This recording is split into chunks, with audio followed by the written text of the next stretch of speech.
រូប28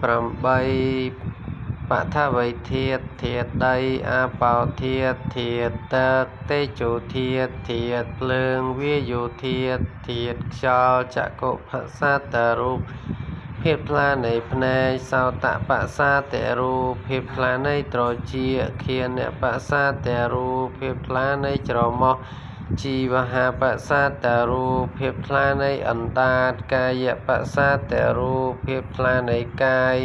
រូបារម្មណ៍ អារម្មណ៍គឺពណ៌ សត្តិអារម្មណ៍ អារម្មណ៍គឺសំឡេង គន្ធារម្មណ៍ អារម្មណ៍គឺក្លិន រសារម្មណ៍ អារម្មណ៍គឺរស អត្ថិភាវៈរូប រូបដែលមានភាវៈជាស្ត្រី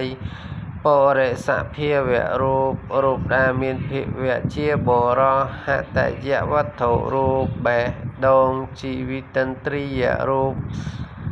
ជីវិតរូប កវលង្ការហារ អាហារគឺដុំពុម្ពនូត អាកាសធាតុ រូបដែលខាំងរវាងចន្លោះ កាយវិញ្ញត្តិរូប ការកម្រើកកាយ វចីវិញ្ញត្តិរូប ការកម្រើកវាចារូបលហុតា ភាពស្រាលនៃរូប រូបមុទុតា ភាពទន់នៃរូប រូបកម្មញ្ញតា ភាពគួរដល់ការងារនៃរូប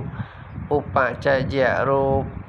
រូបដែលកើតឡើងគ្រាដំបូង សន្តតិរូប រូបដែលកើតឡើងបន្ត ចរតារូប រូបដែលជរា អនិច្ចតារូប រូបដែលរលត់